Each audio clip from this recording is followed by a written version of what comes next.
Hey there, it's Jimmy Grappone here with JPAR Carolina Living Real Estate, and this is your local market update for January 2023.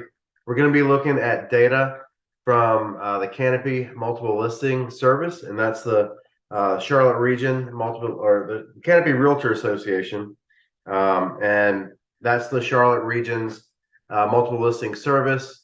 And we've got stats that we're going to go over from the Charlotte Region. Now, I'm just going to go over Charlotte Region stats. I can go over in greater detail based on the county that you live in or based on the city or town that you live in. And I can even break it down to the zip code or the community that you live in. So, for instance, if you're in the Waxhaw area, which is near where I live, and you live in Millbridge, I can even break the statistics down specifically to Millbridge home sales.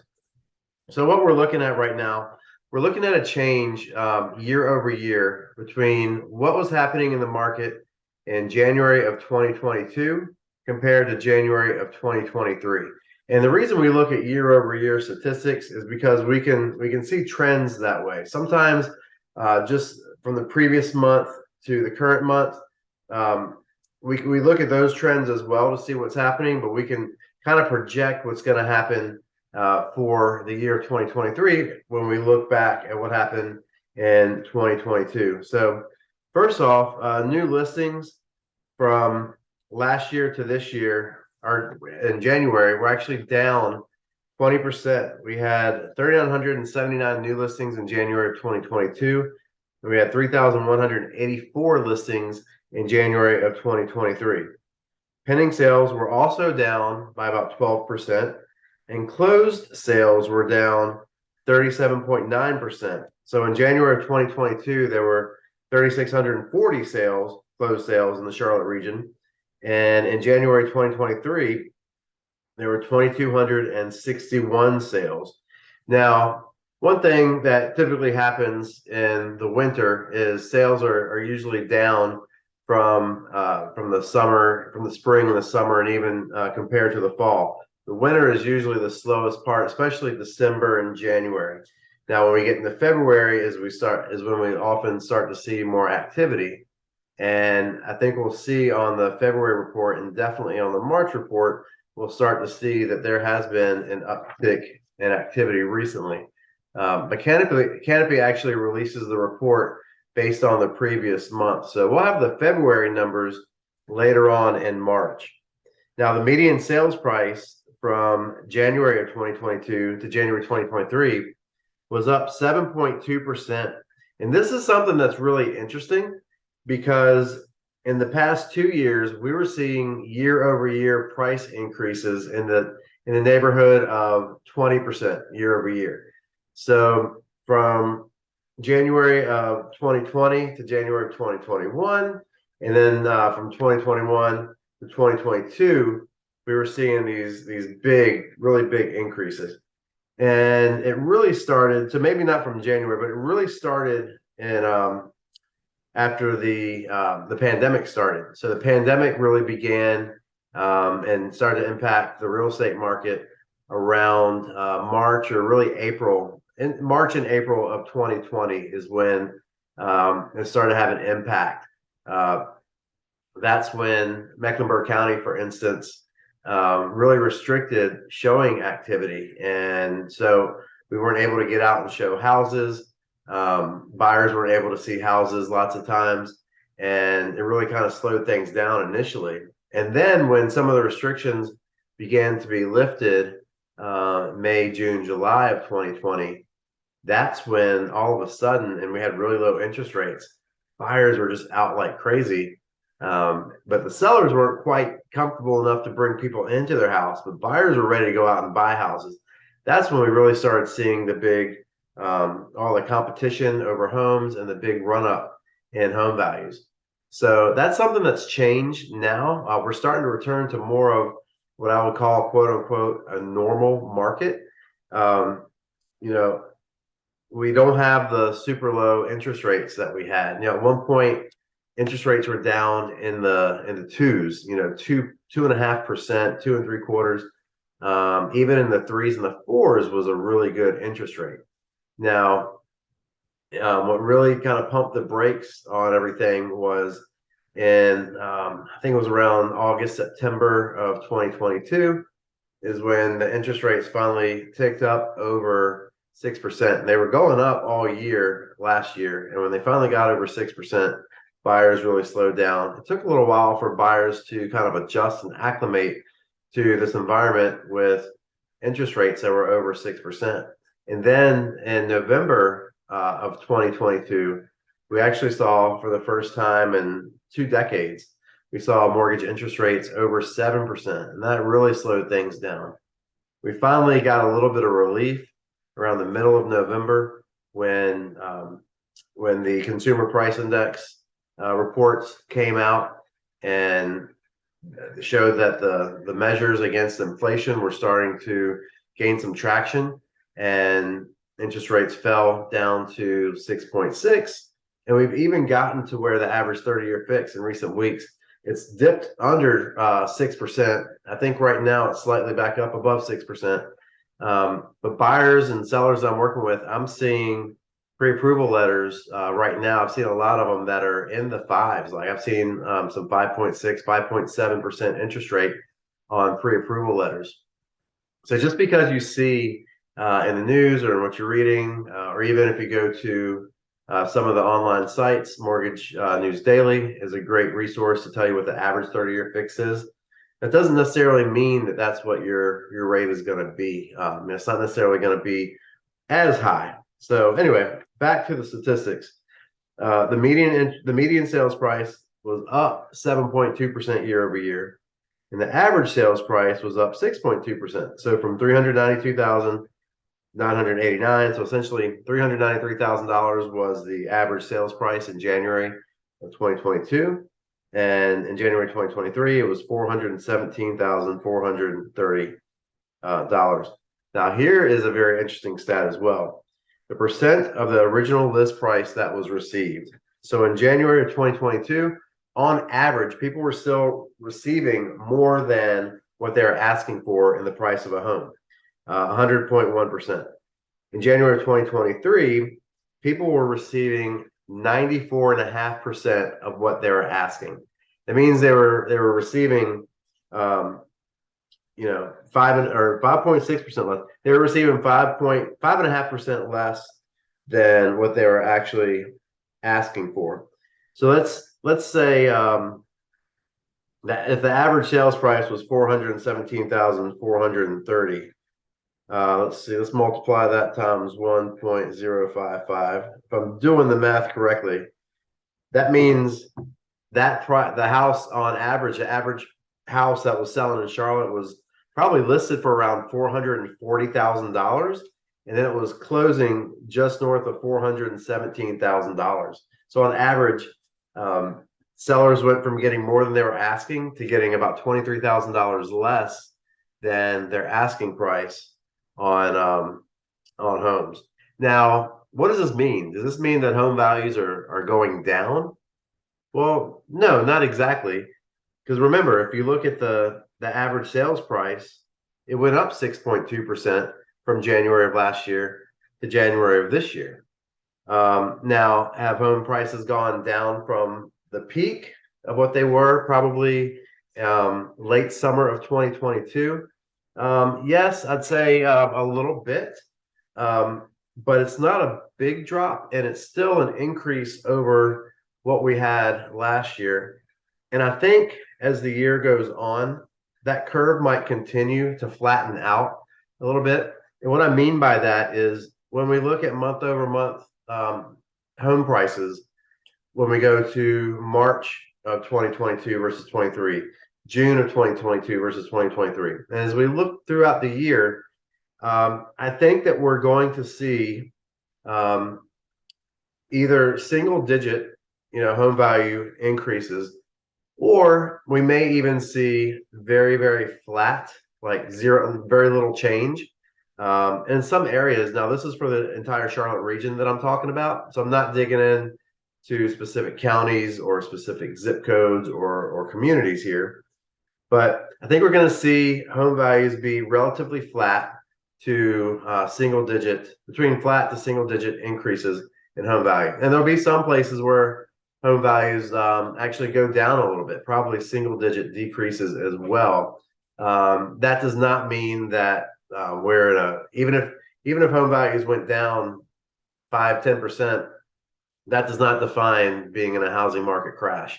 It would maybe be a slight correction, but what I really expect is for it to be, pretty flat. I think home prices overall are going to be pretty similar, probably slightly higher in some areas and maybe slightly lower in some other areas when we compare 2023 prices to 2022 prices. All right. Next up, list to close. So the number of days from the time the house went on the market to the time it closed was up 27.7% from 83 days on average to 106 days. And then the days on market until it went under contract, that doubled from an average of 23 days on the market to 46 days on the market. I'll give some anecdotal evidence as well. I've got two of my listings that recently went under contract. One of them was on the market for 120 days. We actually listed last October. And this is around that time that when I told you the interest rates really got up really high, and then we were into the holidays. So we had a few factors that were kind of going against us, that were challenging times to sell. We ended up getting going under contract in February of this month. So we went under contract on that one. So it took close to 4 months for that one to get under contract. I had another listing that we put on the market and about 2 weeks ago, and we were under contract the day after. We were under contract on the second day. So we had like 15 plus showings. We had an open house. We had more than 20 groups that came through. I say 20 groups because that probably translates to 75 or so people that came through our open house within a 3-hour period. We were slammed. We ended up we got 4 offers on the property. So, and that was we were under contract. The day after we went active on a Friday, and before I sat down to dinner on Saturday night, we had a signed contract between the buyers and the sellers. So I had one that took 120 days to sell, and I had another one that took 1 day to sell. So that averages, what does that average out to? 60 days on the market. So that's what I contributed this month. Let's see, what else do we have here? The average list price. So the average list price is up. So this is reflective of the median sales price, 7.2% higher in January of 2023 compared to January 2022. And then the inventory of homes for sale is way up. We went from having, and I'll tell you, sorry, I don't think I told you the average list price. So the average list price in January of 2022 was $424,508, essentially $425,000. And then the average list price in January of this year was $454,994, so essentially $455,000. So that's $30,000 higher. The average home for sale listing asking price was $30,000 more in January 2023 versus January of 2022. But the inventory of homes for sale went from we had 3,702 homes for sale in January of 2022, and we had 5,768 homes for sale in January of 2023. I wish I had the graph in front of me too that shows where I could look back at previous years and see where we're getting to. But that's actually good news. That is really good news to have more inventory on sale on the market, more inventory for buyers to choose from. Now, we basically went from having about 3 weeks of inventory to having about 6 weeks of inventory. So we went from 0.7 months to 1.5 months of inventory available. Now, what does that mean? 1.5 months of inventory? That means if nothing else came on the market, if we just drew a line in the sand and said nothing else can go on the market until everything else is sold, then everything that's on the market right now should sell in about 1.5 months. Now, obviously, there's going to be outliers. There would be homes that are just way overpriced that aren't going to move anyway. But Based on the number of homes that are selling each month and the number of homes that are currently available, it would now take about a month and a half to sell off all those homes. Now, we think that's good news for buyers, and it is that we're getting more inventory. But we currently have about a month and a half supply of inventory. Traditionally, a balanced market is about 6 months of inventory. So when we have less than 6 months of available inventory, that's considered a seller's market, meaning the sellers have the upper hand, meaning home values will continue to appreciate. When we get over those 6 months, really when we're in about 6 to 8 months of inventory, that's considered a balanced market. Home values should be relatively flat, and neither side really has an advantage or upper hand over the other. When we get beyond that 8 months of inventory, that's when we're really in a buyer's market, and when home values are starting to go down. That hasn't happened here in a while. Could happen in some markets across the U.S. Has not happened in a while here in the Charlotte area. Really, you have to go back to the housing market crash of 2008, 2009, and then several of the following years after that, when we had that much inventory. I've been a local realtor here in the Charlotte area since 2013. And I think I have to go back to around the time when I started here in the Carolinas, to when we had close to a balanced market. And over the years, as more people move here, and we need more inventory, we need more resale homes, and we need more new construction, just more available homes for people to purchase, who are eventually, we'll get up to a more balanced market. But even though it's still a seller's market, buyers do have a stronger position now than they did last year or the last 2 years, certainly. So I gave you an example of, I had a listing recently that had multiple offers on it, and that does still happen. But overall, buyers have been, for the past few months, buyers have been able to be a little bit more selective in choosing to make an offer on a house, choosing which one they're going to offer. We have repair negotiations again. This is something that we didn't have really for a while, especially when you're a buyer and you're bidding against several other people. People were bidding way over the asking price. That's how home values went up so much, because they were paying over the asking price. And a lot of buyers were foregoing any repair requests. Some people weren't even doing inspections, which I think is just ridiculous to not even inspect. It's one thing to say, hey, we're going to inspect the house, we're not going to ask for any repairs. Because, and especially in North Carolina, the contract actually says that the house is being sold as is. So no repairs is implied, but what happens is people have inspections, and we'll typically negotiate some repairs or some concession in lieu of repairs in a normal market. And we're starting to see that behavior again. As a buyer's agent, when we have inspections, I can now go over that repair report with the buyer and say, hey, I think these are some items that you might want to ask them to actually address and take care of, whether that means having them fix them directly or getting some sort of a monetary concession in lieu of them actually doing the repairs. And in that case, you get to save a little bit of money in your closing costs. You keep some money in your pocket, and then you can go ahead and make those repairs as you see fit after you purchase the home. So that's a good thing. That's a positive trend for us. So that is your local market update using the data from the Canopy Realtor Association. This is for the entire Charlotte region.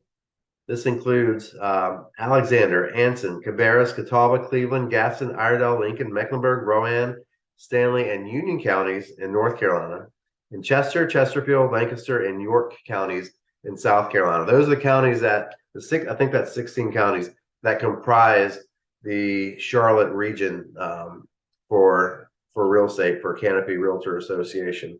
And like I said, I can drill down a lot more specifically based on particular counties, particular towns, and particular communities. So I'm I'm in South Charlotte, so I really specialize in Union County, the southern parts of Mecklenburg County, and then Lancaster and York counties in South Carolina. I'm licensed in both states, both North and South Carolina.